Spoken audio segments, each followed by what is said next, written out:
ET ടോക്സിൽ ഇന്ന് നമ്മളോടൊപ്പമുള്ളത് നിഖിൽ ഗോപാലകൃഷ്ണൻ സാറാണ്. നമസ്കാരം സാർ. മലയാളികൾക്ക് കയ്യിൽ പണമുണ്ട് അല്ലെങ്കിൽ പണത്തെക്കുറിച്ച് സംസാരിക്കാൻ ഒരു ടാബു ഉള്ള പോലെ ഫീൽ ചെയ്യാറുണ്ട്. എൻ്റെ കയ്യിൽ പണം ഇല്ല എന്നൊക്കെ പറയുന്നുണ്ട്.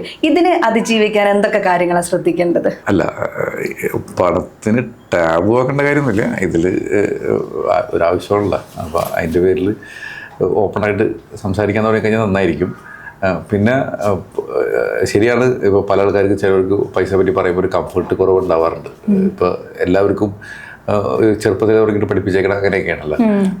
നമ്മൾ അധികം പൈസ ആഗ്രഹിച്ചു കഴിഞ്ഞാൽ അതൊരു തെറ്റ്. അപ്പോൾ അതൊരു ഇപ്പം ചില ടൈമിൽ നമുക്ക് സെയിൽസിലൊക്കെ ഉള്ള ആൾക്കാർ നമ്മളെ മീറ്റ് ചെയ്യാനൊക്കെ പറയും. അപ്പോൾ പറയും എനിക്ക് സെയിൽസിന് വേണ്ടിയിട്ടല്ല, വിൽക്കാൻ വേണ്ടിയിട്ടല്ല, ഒന്ന് പരിചയപ്പെടാൻ വേണ്ടിയിട്ടാണ്. അപ്പോൾ ശരിക്കും പറഞ്ഞാൽ ഇത് പരിചയപ്പെടലൊന്നല്ല, ഇത് സെയിൽസ് തന്നെയാണ്. അപ്പോൾ ഓപ്പണായിട്ട് പറഞ്ഞാൽ മതി ഐ വാണ്ട് ടു ഓഫർ എന്നുള്ളതിനെ കുറിച്ച്. അപ്പോൾ ആ മണി വരുന്ന സമയത്ത് നമുക്കൊരു വിഷമമാണ്, ഇതൊരു മോശമാണെന്നല്ല. പക്ഷേ എനിക്ക് പോസിറ്റീവായിട്ട് തോന്നിയിട്ടുള്ള കാര്യം വെച്ചാൽ ഇപ്പോൾ എസ്പെഷ്യലി നമ്മൾ മണി ടോക്സിലൊക്കെ വീഡിയോ കണ്ടിട്ട് ഇവിടെ അപ്രോച്ച് ചെയ്യുന്ന ആൾക്കാരെല്ലാവരും ഫസ്റ്റ് തന്നെ ഇതാ ചോദിക്കുക. അപ്പോൾ ഈ ഒരു കൾച്ചർ മാറുന്നുണ്ടെന്നാണ് എൻ്റെ ഒരു വിശ്വാസം.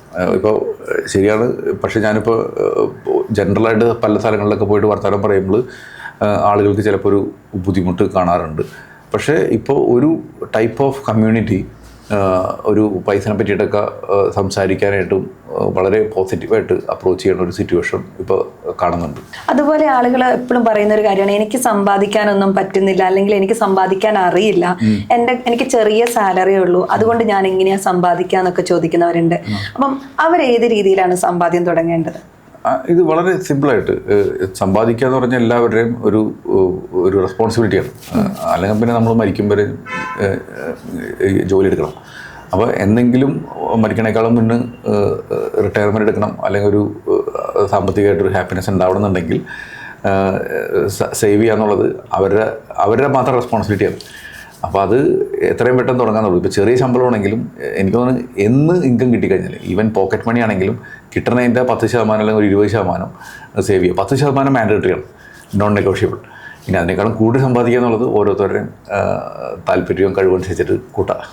സാർ ഇപ്പോൾ റിട്ടയർമെന്റിനെ കുറിച്ച് പറഞ്ഞതുകൊണ്ടാണ്, നേരത്തെയൊക്കെ നമ്മൾ റിട്ടയർമെന്റ് എന്ന് പറഞ്ഞാൽ 60 വയസ്സ് വരെയൊക്കെ നമ്മൾ പണിയെടുക്കുക, അതിനുശേഷം വിശ്രമിക്കുക എന്നുള്ള. പക്ഷേ ഇന്നത്തെ ഇപ്പം ജെൻസി തലമുറയാണെങ്കിലും പുതിയ തലമുറയാണെങ്കിലും ഒരു 40 വയസ്സിൽ ഏർലി റിട്ടയർ എന്ന് പറയുന്ന ഒരു രീതിയിലേക്ക് ആളുകൾ ചിന്തിച്ചു തുടങ്ങുന്നുണ്ട്. അങ്ങനെ ചിന്തിക്കണമെങ്കിൽ അവർ എത്രാമത്തെ വയസ്സ് മുതൽ ഒരു സമ്പാദ്യ ശീലം വളർത്തിയെടുക്കേണ്ടതുണ്ട്? എത്ര രൂപ തൊട്ട് നിക്ഷേപിക്കേണ്ടതുണ്ട്? അല്ല, ഈസിലി ജനിക്കുമ്പോൾ തുടങ്ങി ചെയ്താൽ അത്രയും നല്ലത്, നോ ഡൗട്ട്. അത് ഇപ്പോൾ പോസിബിൾ ആണ്. ഇപ്പോൾ കുട്ടികളുടെ പേരിലൊക്കെ ഇൻവെസ്റ്റ് ചെയ്യുക, അത് പറ്റും. പക്ഷേ അല്ലെങ്കിൽ എന്നാണോ ഈ പറഞ്ഞ ഒരു ഫിനാൻഷ്യൽ ഫ്രീഡം ലൈഫിൽ ഉണ്ടാക്കിയെടുക്കണം എന്ന് ആഗ്രഹം വരുന്നത്, അന്ന് തുടങ്ങിയിട്ട് ഇൻവെസ്റ്റ് ചെയ്യണം എന്നുള്ളതാണ് ഇതിൻ്റെ ഏറ്റവും വലിയ ഒരു സിറ്റുവേഷൻ പറഞ്ഞത്. അപ്പോൾ ഇന്നത്തെ കാലത്ത് എസ്പെഷ്യലി ഇപ്പോൾ യങ്സ്റ്റേഴ്സിൻ്റെയൊക്കെ ഒരു സിറ്റുവേഷൻ പറഞ്ഞു കഴിഞ്ഞാൽ നമുക്ക് പല വിധത്തിൽ ഇൻവെസ്റ്റ് ചെയ്യാം. ഇപ്പോൾ ഞാനിപ്പോൾ പറയുമ്പോൾ എല്ലാവരും ഒന്നില്ലെങ്കിൽ ഷെയർ മാർക്കറ്റിൽ ഇൻവെസ്റ്റ് ചെയ്യാം, മ്യൂച്വൽ ഫണ്ടിൽ ഇൻവെസ്റ്റ് ചെയ്യാം, FDയിൽ ഇൻവെസ്റ്റ് ചെയ്യാം. അതൊക്കെ എനിക്ക് എല്ലാവരും മനസ്സിൽ ഓടി പോകണത്. അത് മാത്രമല്ല ഇൻവെസ്റ്റ്മെൻറ്റ് എന്ന് പറഞ്ഞാൽ നമുക്ക് പല വിധത്തിൽ ഇൻവെസ്റ്റ് ചെയ്യാം. ഇപ്പോൾ നമുക്ക് വേണമെങ്കിൽ നമ്മുടെ സ്കില്ലിൽ ഇൻവെസ്റ്റ് ചെയ്യാം. അതേപോലെ തന്നെ നമുക്ക് ഏതെങ്കിലും ഒരു ബിസിനസ്സിൽ ഇൻവെസ്റ്റ് ചെയ്യാം. ഇപ്പോൾ ആ ബിസിനസ്സിൽ നിന്ന് നമുക്ക് അല്ലെങ്കിൽ ബുക്ക് എഴുതാം, എന്നിട്ട് അതിൽ നിന്ന് വരുന്ന റോയൽറ്റി നമ്മുടെ ഒരു അല്ല ടാസ്കിൻ്റെ അല്ല, അത് ആ ഇൻട്രസ്റ്റ് ഉള്ളവർക്ക് അതൊരു ടാസ്ക് അല്ല ശരിക്കും പറഞ്ഞു കഴിഞ്ഞാൽ. ഇപ്പോൾ ഞാൻ ബുക്ക് എഴുതിയ ആൾക്കാരോടൊക്കെ ചോദിക്കുമ്പോൾ അവർ പറഞ്ഞു സിമ്പിൾ എന്നുള്ള. ഇപ്പോൾ എത്രയോ ആൾക്കാർ 10 കോടി ബുക്ക് എഴുതിയ ആൾക്കാർ നമുക്കുണ്ട്, അവർക്കൊക്കെ അത്രയും റോയൽറ്റി കിട്ടുന്നുണ്ട്. ഇനി അതുമല്ല, ഇപ്പോഴത്തെ അവസ്ഥയിൽ ഓൺലൈനിൽ കോഴ്സൊക്കെ സെല് ചെയ്യാൻ പറ്റും, അല്ലെങ്കിൽ ഈവൻ ഇപ്പോൾ ഇൻസ്റ്റഗ്രാം അതൊക്കെ ഉണ്ടാക്കി വയ്ക്കാൻ പറ്റും. അതിൽ നിന്ന് അഫിലിയേഷൻ എന്ന് പറഞ്ഞാൽ ലിങ്കൊക്കെ വെച്ച് കഴിഞ്ഞാൽ money comes on a automatic basis. അപ്പോൾ അതും ഒരു ഇൻവെസ്റ്റ്മെൻറ്റാണ് നമ്മൾ നോക്കുകയാണെങ്കിൽ. അല്ലെങ്കിൽ നമുക്ക് ഇഷ്ടമുള്ള കാര്യങ്ങൾ ചെയ്യാം, എന്നിട്ട് അതിനെക്കുറിച്ചൊരു വീഡിയോ ചെയ്യാം, പിന്നെ അഡ്വർടൈസ്മെൻറ്റ് റവന്യൂ, ഇതെല്ലാം. അപ്പോൾ ഇപ്പോഴത്തെ കാലത്ത് ഈ ഫിനാൻഷ്യൽ ഫ്രീഡം എന്ന് പറയണം, അല്ലെങ്കിൽ റിട്ടയർമെൻറ്റ് എന്ന് പറഞ്ഞു കഴിഞ്ഞാൽ നമുക്ക് ഈ ആഗ്രഹം വരാൻ കാരണം എന്താ? നമുക്ക് ഒത്തിരി ബുക്കുകൾ ഇപ്പോൾ ഇറങ്ങിയിട്ടുണ്ട് അമേരിക്കയിലൊക്കെ. ഇപ്പോൾ ഫയർ എന്നൊക്കെ പറഞ്ഞിട്ട് ഫിനാൻഷ്യൽ എന്താണ് independence and early retire, financial independence retire early. അപ്പോൾ അതിനെപ്പറ്റി ഒത്തിരി ബുക്ക് എഴുതിയിട്ടുണ്ട്, അല്ലെങ്കിൽ അതിനെ പറ്റിയിട്ടുള്ള ഒത്തിരി യൂട്യൂബ് ചാനലുകളുണ്ട്, ഒത്തിരി കോഴ്സസുകളുണ്ട്. അപ്പോൾ അതിൽ നമ്മൾ മനസ്സിലാക്കേണ്ട ഒരു കാര്യമാണ്, ഇവരാരും ഈ പറഞ്ഞ ആരും റിട്ടയർമെൻറ്റ് എടുത്തിട്ടില്ല. അവർ പുതിയ ബുക്ക് എഴുതിക്കൊണ്ടിരിക്കണം, പുതിയ വീഡിയോസ് എഴുതിക്കൊണ്ടിരിക്കണം, പുതിയ കോഴ്സുകൾ ഉണ്ടായിക്കണം. അത് അവരുടെ ഫിനാൻഷ്യൽ ഫ്രീഡമാണ്. ശരിക്കും പറഞ്ഞാൽ അവര് നമ്മളെ പ്രൊമോട്ട് ചെയ്യണം, നിങ്ങൾക്ക് ഫിനാൻഷ്യൽ ഫ്രീഡം ഉണ്ടായിക്കോട്ടെ, അപ്പൊ അങ്ങനെയാണെങ്കിൽ എൻ്റെ കോഴ്സ് ഓക്കെ. അപ്പോൾ that is actually speaking income for them. അപ്പോൾ നമ്മളിപ്പോൾ ശരിക്കും പറഞ്ഞാൽ ഫിനാൻഷ്യൽ ഫ്രീഡം പ്രൊമോട്ട് ചെയ്യുന്ന ആരും അവർക്ക് ഫിനാൻഷ്യൽ ഫ്രീഡം ഉണ്ടാവാം, പക്ഷേ that is their money making business. അപ്പോൾ നമ്മൾ അതിൽ കേട്ടിട്ട് നമ്മൾ ട്രാപ്പിലാവണമെന്നില്ല. അപ്പം നമുക്ക് ചിലപ്പോൾ 40-ാമത്തെ വയസ്സിലേക്ക് റിട്ടയർമെൻറ്റ് എടുത്തു കഴിഞ്ഞാൽ പലപ്പോഴും നമുക്ക് പറ്റിപ്പോണ കാര്യം വെച്ചാൽ വാട്ട്സ് ആഫ്റ്റർ റിട്ടയർമെൻറ്റ്. അപ്പം നമുക്കത് വലിയൊരു പ്രശ്നമാണ്. ഇപ്പോൾ നമ്മുടെ ചില ടൈമിൽ നമുക്കൊരു ഐഡൻറ്റിറ്റി മിസ്സാവുന്ന ഒരു വിഷയമുണ്ടോ. അപ്പോൾ you need to engage in something. ചിലപ്പോൾ എൻഗേജ് ചെയ്യണമെന്ന് നമുക്ക് ഇഷ്ടപ്പെട്ടതിലാവാം. ഇപ്പോൾ ചിലപ്പോൾ വേണമെന്നുണ്ടെങ്കിൽ ഇപ്പോൾ നമുക്ക് കാണാറുണ്ട്, ഇപ്പോൾ ചിലപ്പോൾ ഭയങ്കര ഹൈ പേയിങ് സാലറി ഉള്ള, ഇപ്പോൾ ഞാൻ പലപ്പോഴും എനിക്കറിഞ്ഞു ഇതൊരു US ഒരു ഫാഷനുമാണെന്ന് പറഞ്ഞു, അല്ലാതെ IT കമ്പനിയിലൊക്കെ വർക്ക് ചെയ്യുന്ന ആൾക്കാർക്ക് ഒരു ഫാഷനാണെന്ന് പറഞ്ഞു. എനിക്കിഷ്ടമല്ല ജോലി എന്നുള്ളത്. പക്ഷേ അവർക്ക് ദേ ആർ ഗെറ്റിംഗ് എന്താ പറയുക 10 lakh അല്ലെങ്കിൽ നല്ല സൈസബിൾ ശമ്പളം കിട്ടുന്നുണ്ട്. പക്ഷെ അവരെല്ലാവരും പറഞ്ഞൊരു കാര്യമാണ് I want to do something else. അപ്പോൾ ആ ചെയ്യാൻ ആഗ്രഹിക്കുന്ന എന്താണോ അത് ചെയ്യാനുള്ളൊരു ഫിനാൻഷ്യൽ സ്റ്റെബിലിറ്റിയാണ് അവർക്ക് വേണ്ടത്. അപ്പോൾ അത് എത്തിക്കഴിഞ്ഞിട്ട് you need to find something else, അല്ലെങ്കിൽ you should have an interest to do something else. അങ്ങനെയാണെങ്കിൽ ഏർലി റിട്ടയർമെൻറ്റിൽ കാര്യമുണ്ട്. അല്ലാതെ വെറുതെ ഇരിക്കാൻ വേണ്ടിയിട്ടാണെന്നുണ്ടെങ്കിൽ ഇറ്റ്സ് എ ബിഗ് ടാസ്ക്. കാരണം പലപ്പോഴും എനിക്ക് ഏർലി റിട്ടയർമെൻറ്റ് എടുത്ത ആൾക്കാരെ ഞാൻ കണ്ടിട്ടുണ്ട്.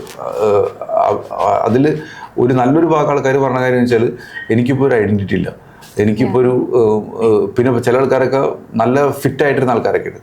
അവരൊക്കെ ഒരു 3 വർഷം കഴിഞ്ഞപ്പോഴേക്കും നല്ല വയറൊക്കെ ആയി. അപ്പോൾ അവർ പറഞ്ഞ ഹെൽത്ത് മോശമാകാൻ തുടങ്ങി. കാരണം അവർക്കൊരു കരിയർ ഉണ്ടായിരുന്ന ടൈമിൽ അവർ ഇതെല്ലാവരും കൃത്യമായിട്ട് നോക്കുമായിരുന്നു, അവരൊരു കമ്മ്യൂണിറ്റിയുടെ ഭാഗമായിരുന്നു. അപ്പോൾ ഞാനീ പറഞ്ഞത് എപ്പോഴും ശരിയാവണമെന്നില്ല. ചില ആൾക്കാർക്ക് ഒരു സോളിറ്റ്യൂഡ് ആഗ്രഹിക്കുന്ന ആൾക്കാർക്കാണെങ്കിൽ ചിലപ്പോൾ നന്നാവാം. പക്ഷേ early retirement is not good for everyone. അപ്പോൾ നമുക്ക് ശരിക്കും പറഞ്ഞാൽ ഏർലി റിട്ടയർമെൻറ്റ് വേണോ, അല്ലെങ്കിൽ റിട്ടയർമെൻറ്റ് കഴിഞ്ഞിട്ട് വാട്ട് ഈസ് എൻഗേജ്മെൻറ്റ് ആക്ടിവിറ്റി എന്നുള്ളത് നമ്മൾ കൃത്യമായിട്ടൊരു പ്ലാനായിട്ട് വേണം ഏർലി റിട്ടയർമെൻറ്റ് എടുക്കാനായിട്ട്. അല്ലെങ്കിൽ എനിക്ക് ഭയങ്കര പേടിയാണ് ഇപ്പോൾ ഏർലി റിട്ടയർമെൻറ്റ് എടുത്തു കഴിഞ്ഞാൽ ഞാൻ എന്ത് ചെയ്യും എന്നുള്ളതിനെ കുറിച്ചിട്ട്.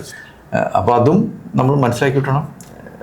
അപ്പോൾ ക്വസ്റ്റ്യന് എത്രയും പെട്ടെന്ന് ചെയ്യാമെന്നുള്ളൂ ഇൻവെസ്റ്റ്മെൻറ്റിനെ കുറിച്ചിട്ട്. പക്ഷേ ഹാവ് എ നമ്പർ.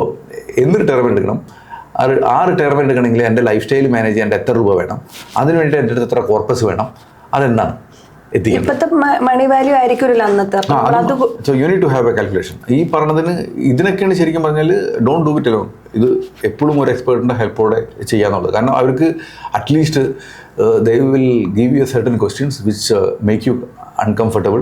പക്ഷേ ദാറ്റ് എൻഷുർ ദാറ്റ് ഡിഫറെൻറ്റ് സിനാരിയോയിൽ നമ്മുടെ ലൈഫിൽ ആഗ്രഹിക്കുന്ന കാര്യം റീച്ച് ചെയ്യാൻ പറ്റും. ഓക്കെ, നമ്മളൊരു എക്സ്ട്രാ ഇൻകം കണ്ടെത്തുക എന്ന് പറയുന്നത് ഭയങ്കര പ്രധാനപ്പെട്ട കാര്യമാണല്ലോ. ഇപ്പം യൂത്തൊക്കെ കുറച്ചും കൂടെ ഇൻസ്റ്റഗ്രാം അല്ലെങ്കിൽ അത്തരം സോഷ്യൽ മീഡിയ വഴി ബിസിനസ് തുടങ്ങുന്നത് കാണാറുണ്ട്, കൂടുതൽ ഡ്രസ്സിലായിക്കോട്ടെ അല്ലെങ്കിൽ എന്തെങ്കിലും. അപ്പം അത്തരം ഒരു ബിസിനസ് തുടങ്ങുമ്പോൾ എന്തൊക്കെ കാര്യങ്ങൾ ശ്രദ്ധിക്കണം? ചിലർക്ക് GST നമ്പർ ഉണ്ടാവണം, അല്ലെങ്കിൽ ടാക്സ്, അങ്ങനത്തെ കുറേ കാര്യങ്ങൾ ഉണ്ടാവുമല്ലോ. അപ്പം നമ്മൾ എന്തൊക്കെ കാര്യങ്ങൾ ശ്രദ്ധിക്കണം? അല്ല, അതിൽ കുറേയൊക്കെ അത് കൂടുതലൊരു കംപ്ലയൻസ് ആണ്. അത് നമ്മൾ നാട്ടിൽ എന്ത് ബിസിനസ് ചെയ്യണമെങ്കിലും 2 തരം അത് നമ്മൾ തന്നെ തീരുമാനിക്കണം. നമ്മൾ ഇൻഡിവിജ്വൽ പേരിലാണ് ചെയ്യാൻ പോണത്, അതെങ്കിലും കമ്പനിയുടെ പേരിൽ പ്രൊപ്പറേറ്റർഷിപ്പിലാണ് ചെയ്യാൻ പോണത്.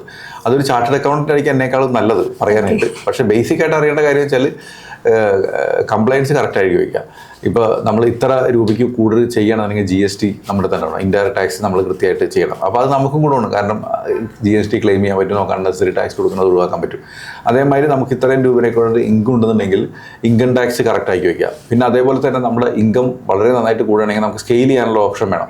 അപ്പോൾ അത് നമ്മൾ സ്വന്തം പേരിൽ ചെയ്യണോ, പ്രൊപ്പറേറ്റർഷിപ്പിൽ ചെയ്യണോ, അതോ പാർട്ട്ണർഷിപ്പിലോ അല്ലെങ്കിൽ LLPയിലോ അല്ലെങ്കിൽ കമ്പനിയിലോ ചെയ്യണോ, ഇത് ഒരു കൃത്യമായിട്ട് മനസ്സിലാക്കിയിട്ട് വേണം ചെയ്യാനായിട്ട്. അങ്ങനെയാണെങ്കിൽ നമുക്കിപ്പോൾ നമ്മളിപ്പോൾ ഉദാഹരണം പറയാം, നമ്മളൊരു ബിസിനസ് തുടങ്ങി വളരെ നന്നായിട്ട്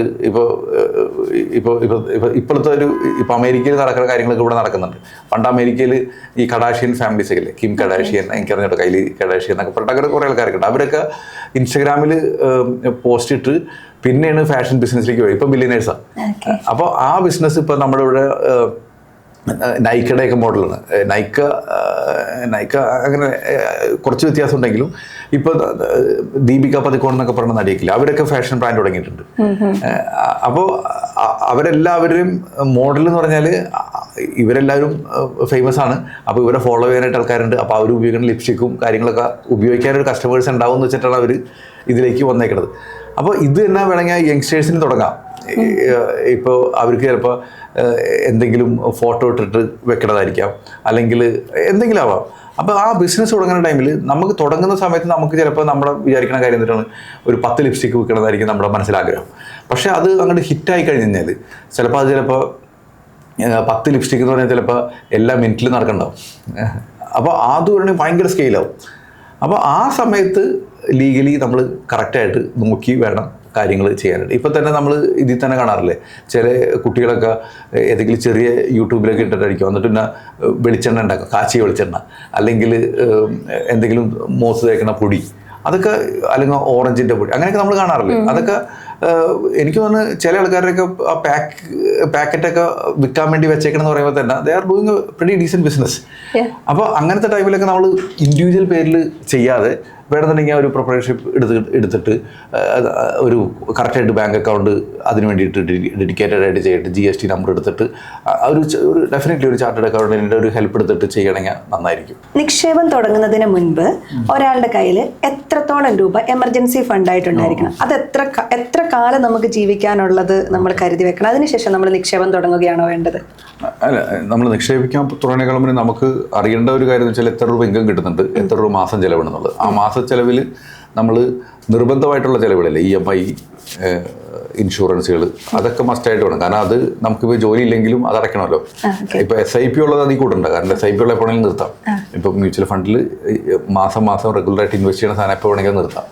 മറ്റുള്ളത് അങ്ങനെയല്ല. ഇപ്പോൾ കുറി, അല്ലെങ്കിൽ വിളിച്ച കുറി, അല്ലെങ്കിൽ EMI, അതൊക്കെ. അപ്പോൾ അതിനൊക്കെ എത്ര രൂപ മാസം വരുന്നുള്ള ഒരു കൃത്യമായിട്ടുള്ള ഐഡിയ ഉണ്ടാവണം. എന്നിട്ട് എമർജൻസി ഫണ്ട് അല്ലെങ്കിൽ ഒരു കരുതൽ നിധി എന്ന് പറഞ്ഞു കഴിഞ്ഞാൽ ശരിക്കും പറഞ്ഞാൽ ഒരു 3 മാസത്തേക്കുള്ള മതി. ഇനി അതല്ല നമ്മുടെ ജോലിക്ക് ഇപ്പോൾ ഗവൺമെൻറ് ഉദ്യോഗസ്ഥരാണെങ്കിൽ 3 മാസത്തേക്ക് മതി. കാരണം അവർക്കൊക്കെ പെട്ടെന്ന് ജോലി പോകാനുള്ള ചാൻസ് കുറവാണ്. അല്ലെങ്കിൽ ഒരു സെക്യൂർ ആയിട്ടുള്ള ജോലിയുള്ള ആളാണെന്നുണ്ടെങ്കിൽ 6 മാസത്തേക്ക് മതി, പ്രൊവൈഡഡ് ഹെൽത്ത് ഇൻഷുറൻസ് ഉണ്ടെങ്കിൽ. അപ്പോൾ നമുക്ക് എന്തെങ്കിലും അസുഖമൊക്കെ വന്നു കഴിഞ്ഞാൽ ഹെൽത്ത് ഇൻഷുറൻസ് കവർ ചെയ്തോളും. ബാക്കിയുള്ളത് ഇതിൽ നിന്ന് കവർ ചെയ്യാം. പിന്നെ അടുത്തൊരു മെട്രിക്സ് നമ്മൾ കൃത്യമായിട്ട് നോക്കേണ്ട കാര്യം വെച്ചാൽ, നമുക്ക് ഈ എമർജൻസി ഫണ്ട് എന്ന് പറഞ്ഞ ഉദ്ദേശം എന്ന് പറഞ്ഞാൽ എന്താ, നമുക്ക് ഇങ്ങനെ വല്ല ജോലി മിസ്സായി കഴിഞ്ഞ് കഴിഞ്ഞാൽ നമുക്ക് എത്ര പെട്ടെന്ന് അടുത്ത ജോലി കിട്ടും എന്നുള്ളതാണ് നമ്മുടെ ക്വസ്റ്റ്യൻ. അപ്പോൾ ആ ജോലി കിട്ടാനായിട്ട് ചിലപ്പോൾ ഇപ്പോഴത്തേക്ക് ഒരു സാഹചര്യത്തിൽ 1 വർഷം കിട്ടുന്നുണ്ടെങ്കിൽ അങ്ങനെയെങ്കിൽ 1 വർഷത്തെ എമർജൻസി ഫണ്ട് വേണം. ഇത് നമ്മുടെ കോൺഫിഡൻസാണ്. എനിക്ക് പെട്ടെന്ന് ഒരു ജോലി മിസ്സായി കഴിഞ്ഞാൽ എനിക്ക് അടുത്ത ഇൻകം സ്രോതസ് ഉണ്ടാക്കാനായിട്ട് എനിക്ക് എത്ര ടൈം വേണം. ഇപ്പോൾ ചില ടൈമിലൊക്കെ ഒരു 50 വയസ്സുള്ള ആൾക്കാരൊക്കെ, ഇപ്പോൾ IT യിലൊക്കെ വർക്ക് ചെയ്യുന്ന ആൾക്കാരൊക്കെ, അല്ലെങ്കിൽ അവർക്ക് ജോലി പോയതൊക്കെ ഞാൻ കണ്ടിട്ടുണ്ട്. അവർക്ക് 1.5 വർഷം 2 വർഷമായിട്ട് ജോലി കിട്ടാത്തവരുണ്ട്. Because they are sitting in a higher salary.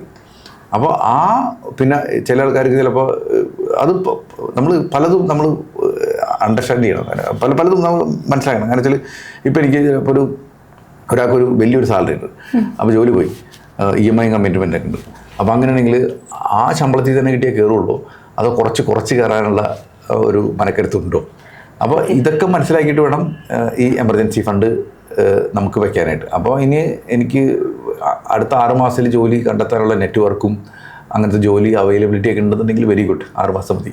പക്ഷെ അതിനേക്കാളും കൂടുതലുണ്ടെങ്കിൽ അങ്ങനെ 1 വർഷത്തേക്ക് കണ്ടുവയ്ക്കണം, നല്ലതായിരിക്കും. നമ്മൾ എവിടെയാണ് ഈ എമർജൻസി ഫണ്ട് സൂക്ഷിക്കേണ്ടത്?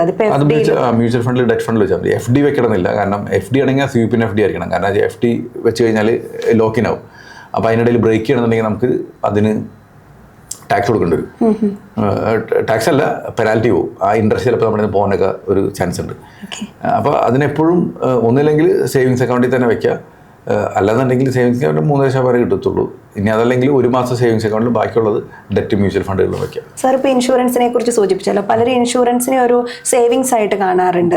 ഈ ടേം ഇൻഷുറൻസും ഹെൽത്ത് ഇൻഷുറൻസും തമ്മിലുള്ള ഡിഫറൻസ് പലർക്കും അറിയില്ല. അതിനെക്കുറിച്ച് കൂടി ഒന്ന് വിശദീകരിക്കാം. അല്ല, ഇപ്പോൾ മ്യൂച്വൽ ഫണ്ടിൽ ഇൻഷുറൻസിൽ ഇൻവെസ്റ്റ് ചെയ്യാൻ, ഇൻഷുറൻസ് നമ്മൾ ചെയ്യുന്ന ടൈമിൽ നമുക്ക് ഇൻഷുറൻസ് എന്തിനാണ് വേണ്ടത്?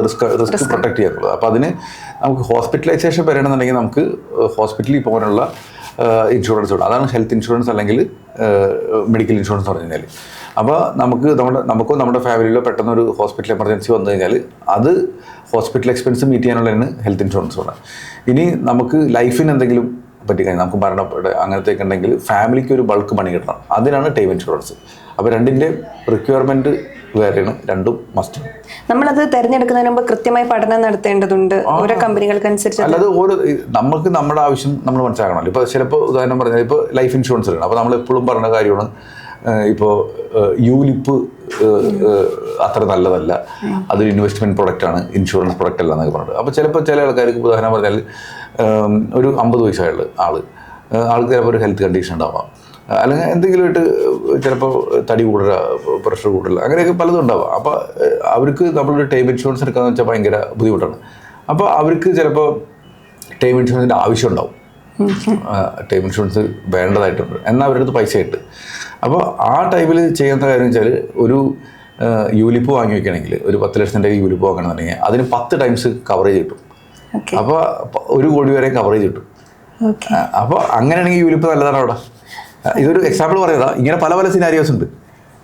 അപ്പോൾ ഒരു ഇൻഡിവിജ്വൽ റിക്വയർമെൻറ്റ് നമ്മൾ മനസ്സിലാക്കിയിട്ട് അതിന് പറ്റിയ പോളിസി ഏതാണെന്ന് പറയുന്നതാണ് ഏറ്റവും ഇമ്പോർട്ടൻ്റ് ആയിട്ടുള്ളൊരു കാര്യം. അല്ലാതെ എല്ലാവർക്കും അതാണ് ഇതാണെന്ന് പറഞ്ഞിട്ട് ഇപ്പോൾ ചില ടൈമിൽ ആളുകളൊക്കെ പറയാറുണ്ട്, എനിക്കിപ്പോൾ എൻ്റെ അടുത്ത് ഒരു 10 കോടി FD ഉണ്ട്, പക്ഷേ എങ്ങാനും എനിക്ക് എന്തെങ്കിലും പറ്റിക്കഴിഞ്ഞാൽ ടൈം ഇൻഷുറൻസ് ഉണ്ടെങ്കിൽ അത്രയും പൈസയും കൂടി ഫാമിലിക്ക് കിട്ടൂലേ.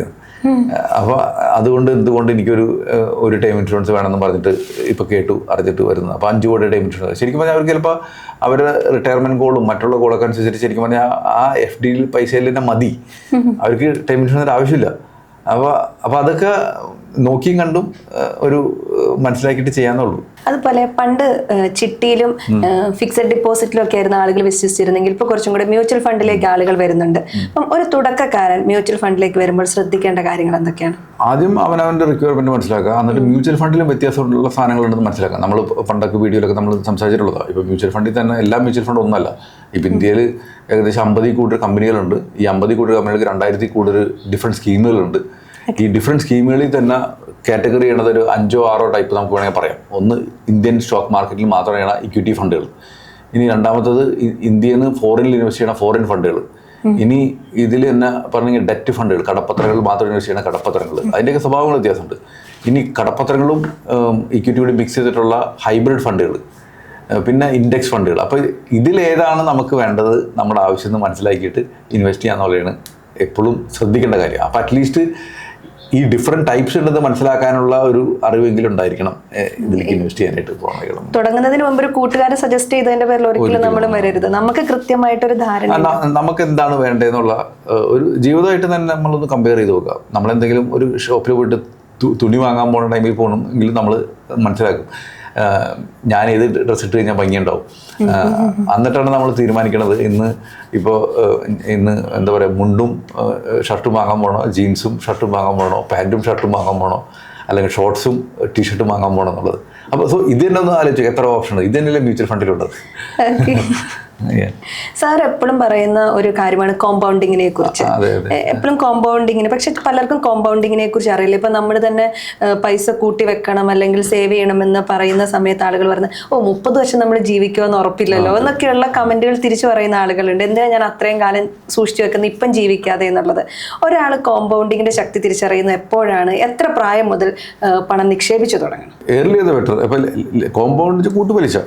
അപ്പൊ ഇതില് ഇപ്പൊ വളരെ ഫേമസ് ആയിട്ടുള്ള ആൽബർട്ട് ഐൻസ്റ്റീൻ്റെ കോട്ട് ഉണ്ടല്ലോ, ഇപ്പോൾ ഈ കോമ്പൗണ്ട് ഇൻട്രസ്റ്റ് എന്ന് വെച്ചാൽ ലോകത്തിലെ 8ാമത്തെ ലോകാത്ഭുതം എന്ന് പറയുന്നത്. അപ്പോൾ അതിൽ ഈ കോമ്പൗണ്ട് ഇൻട്രസ്റ്റ് എന്ന് അറിയുന്ന ആൾക്കാർ അതിനായിട്ടുള്ള ബെനിഫിറ്റ് എടുക്കും, അറിയാത്ത ആൾക്കാർ അതിൻ്റെ അതിൻ്റെ ഡിസഡ്വാൻറ്റേജ് എടുക്കുന്നുള്ളത്. അപ്പോൾ ഈ കോമ്പൗണ്ട് ഇൻട്രസ്റ്റ് ശരിക്കും നമുക്ക് മനസ്സിലാവുന്നത് ഹോം ലോണിലാണ് ശരിക്കും പറയാം. കാരണം ഇതിൻ്റെ ഹോം ലോൺ എടുത്തിട്ട് നമ്മൾ ഏതെങ്കിലും ഒരു മാസം മുടങ്ങിക്കഴിഞ്ഞ് കഴിഞ്ഞാൽ ആ തവണയും കൂടിയും നമ്മുടെ ഇൻട്രസ്റ്റിലേക്ക് കൂടുകയും പിന്നെ ഭയങ്കരമായിട്ട് പെരുകുന്ന ഒരു സിറ്റുവേഷൻ ഉണ്ട്. അപ്പോൾ ഹോം ലോണൊക്കെ 2 മാസം അടയ്ക്കാണ്ട് തന്നെ 20 വർഷത്തെ ലോണാണെങ്കിൽ ചിലപ്പോൾ 1 വർഷം 2 വർഷമൊക്കെ കൂടുന്ന പല ആൾക്കാരും 20 വർഷത്തേക്ക് ലോൺ എടുത്തിട്ട് അത് ചിലപ്പോൾ ഒരു 20 വർഷത്തിൽ തീരില്ല.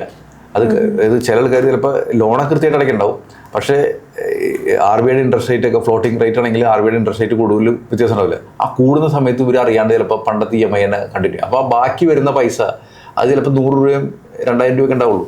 ഇത് ക്യാപിറ്റലിലേക്ക് കൂടി ഡ്യൂറേഷൻ 1-2 വർഷം കൂടുന്നതായിട്ട് നമ്മൾ കാണാറുണ്ട്. ഇതാണ് കോമ്പൗണ്ട് ഇൻട്രസ്റ്റ് എന്താണെന്ന് അറിഞ്ഞില്ല എന്നുള്ള ഡേഞ്ചർ.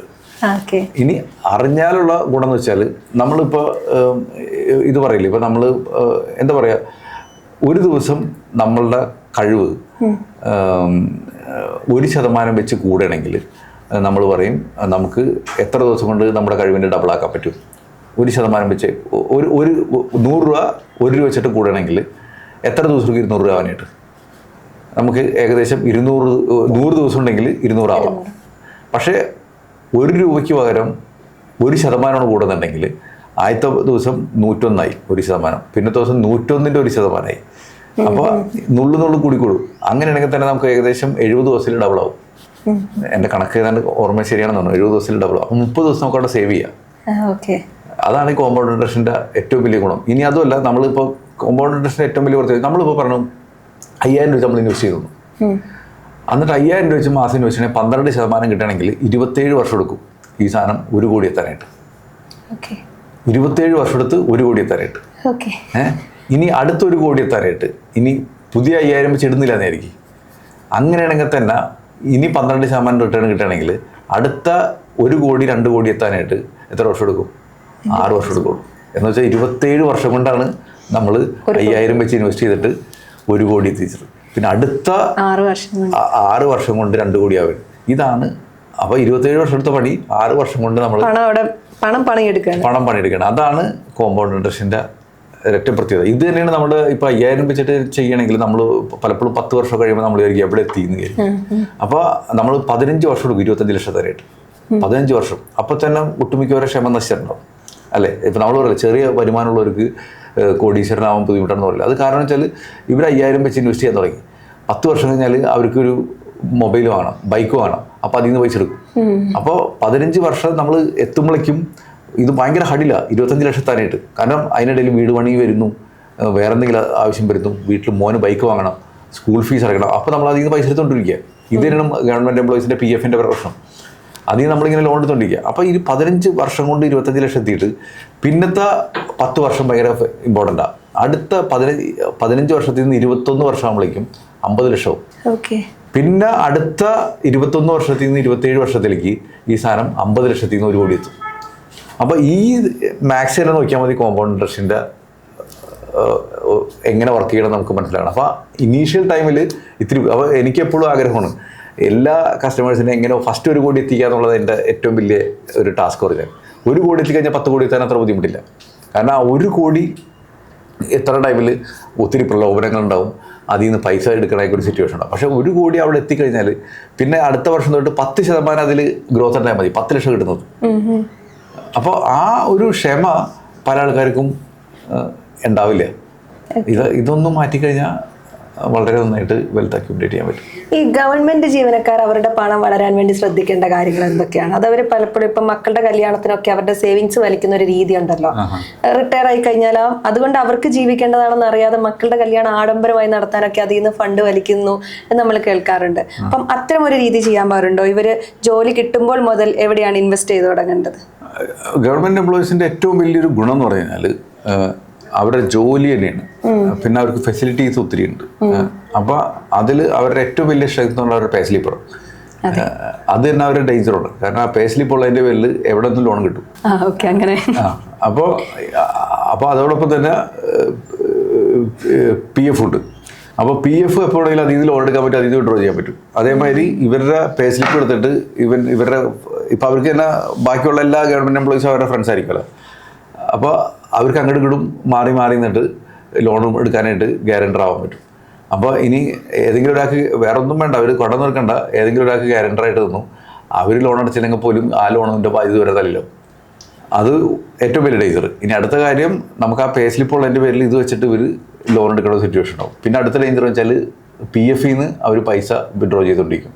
അപ്പോൾ PF-ൻ്റെ ശരിക്കും പറഞ്ഞാൽ ബെനിഫിറ്റ് കിട്ടണമെന്നുണ്ടെങ്കിൽ risk free, tax free 8.2% PF work out ചെയ്യുന്നത്. ഇതിൻ്റെ ബെനിഫിറ്റ് എന്ന് പറഞ്ഞാൽ നമ്മൾ ആദ്യമൊക്കെ ഇടുമ്പോൾ 2000 1000 ഒക്കെ ഇടുമ്പോൾ ശമ്പളം കുറവുള്ളപ്പോൾ അത്ര ഇടുമ്പോൾ നമ്മൾ വിചാരിക്കണം ഇത് വളരുന്നില്ല എന്നാണ് മനസ്സിലാവുന്നത്. പക്ഷേ നമ്മുടെ സാലറി കൂടുന്നതനുസരിച്ചിട്ട് ഈക്വൽ പെർസെൻറ്റേജ് PF-ലേക്ക് ആഡ് ആയിക്കൊണ്ടിരിക്കണം. അങ്ങനെ ഒരു 20 കൊല്ലമൊക്കെ ആകുമ്പോഴേക്കും അല്ലെങ്കിൽ ഒരു 30 കൊല്ലമൊക്കെ ആകുമ്പോഴേക്കും ഇതൊരു കോടിയൊക്കെ എത്തും. ഇത് പല ആൾക്കാരും 1 കോടി എത്തിക്കില്ല, അതിന് മുന്നേ എടുത്തെടുത്ത് തീരും. അപ്പോൾ ഇതിൻ്റെ ഒരു യഥാർത്ഥ ഫലം ഇവർ അനുഭവിക്കുന്നില്ല. അതിന് പകരം 1 കോടി എത്തിയതായിരിക്കും, അല്ലെങ്കിൽ 1 കോടി എത്തി. 1 കോടി എത്തിക്കഴിഞ്ഞാൽ അടുത്ത വർഷം തൊട്ട് 8.2% ആണെന്നുണ്ടെങ്കിൽ 8,20,000 രൂപയാണ് ഇവരുടെ വരുമാനം. എല്ലാ വർഷവും ഗ്രോത്ത് ചെയ്യണം. ഇത് പലരും കാണുന്ന പോലുമില്ല, കാരണം എടുത്തെടുത്തോണ്ടിരിക്കുകയാണ്. അപ്പോൾ ശരിക്കും പറഞ്ഞാൽ PF എന്നോട് പലപ്പോഴും പല ഗവൺമെൻറ് എംപ്ലോയീസും പറഞ്ഞു ഞങ്ങൾക്ക് നഷ്ടമാണെന്നൊക്കെ പറയും. അത് കാരണം അവരതിൻ്റെ ശരിക്കുള്ള ഫലം കണ്ടിട്ടില്ല. അപ്പൊ പണം കൈകാര്യം ചെയ്യാൻ അറിയാത്തൊരു ഗവൺമെന്റ് എംപ്ലോയി ആണ് നശിക്കാനും ഈ കാര്യങ്ങളൊക്കെ മതിയാവില്ലേ? അത് ഗവൺമെന്റ് എംപ്ലോയി ആണെന്നില്ല, ഏതല്ല. അല്ല അങ്ങനെയല്ല, അവർക്ക് കുറച്ചും കൂടെ സോഴ്സ് കൂടുതലുണ്ടല്ലോ. പേ സ്ലിപ്പ് വെച്ച് എല്ലായിടത്തും ലോൺ എടുക്കാം, അല്ലെങ്കിൽ ഗ്യാരണ്ടി നിൽക്കാം. ഇങ്ങനത്തെ കുറെ കാര്യങ്ങൾ വരുമ്പോൾ അവർക്ക് വേഗം കടക്കണിയിലാവാനുള്ള ഒരു സാധ്യതയും ഇല്ലേ? കാരണം നോർമൽ ഒരു പ്രൈവറ്റ് സെക്ടറിൽ വർക്ക് ചെയ്യുന്ന ഒരാൾക്ക് അത്ര വേഗം എല്ലായിടത്തും ലോൺ കിട്ടാനുള്ള ഒരു സാധ്യത കുറവാണല്ലോ. അവർക്കും കിട്ടി തുടങ്ങിയിട്ടുണ്ട്. അല്ല അങ്ങനെ ഇതിൽ ഇപ്പൊ നമ്മൾ തന്നെ ഗവൺമെന്റ് എംപ്ലോയീസിനെ തന്നെ എത്രയോ ഗവൺമെന്റ് എംപ്ലോയീസിനെ കണ്ടിട്ടുണ്ടെന്ന് അറിയോ? ഇവർക്കൊക്കെ നമ്മൾ പറയും ഗവൺമെൻറ് എംപ്ലോയീസ്, അതേമാതിരി ചില നാഷണലൈസ്ഡ് ബാങ്കിൽ വർക്ക് ചെയ്യുന്ന ആൾക്കാർ, ഇവർക്കൊക്കെ ചെറിയ പൈസയ്ക്കൊക്കെ ലോൺ കിട്ടും. ഇത് സാമ്പത്തിക അച്ചടക്കമുള്ള ആൾക്കാരെന്ന് വെച്ചാൽ ഈ ലോൺ എടുത്തിട്ട് അവരൊരു പറമ്പ് പോകും. എന്നിട്ട് നമ്മൾ ചില ആൾക്കാരെ കണ്ടു കഴിഞ്ഞാൽ അത്യാവശ്യം നല്ല ഡിസിപ്ലിനുള്ളവർക്കൊക്കെ ആണെങ്കിൽ സർവീസ് കഴിയുമ്പോഴേക്ക് 1-2 പറമ്പുണ്ടാവും. അതിൽ നിന്ന് ഒരു ഹോം ലോൺ എടുത്തിട്ട് വീട് കൊടുത്തിട്ട് റെൻ്റ് ഉണ്ടാക്കുന്നുണ്ടാവും. അങ്ങനെയൊക്കെ വൃത്തിയായിട്ട് ചെയ്യണവരുണ്ട്. അത് വളരെ കുറച്ച് പെർസെൻറ്റേജ് ഉള്ളൂ. പക്ഷേ അപ്പോൾ അത് ചെയ്യാനുള്ള പോസിബിലിറ്റി ഉണ്ടെന്നുള്ളതാണ് പറഞ്ഞത്.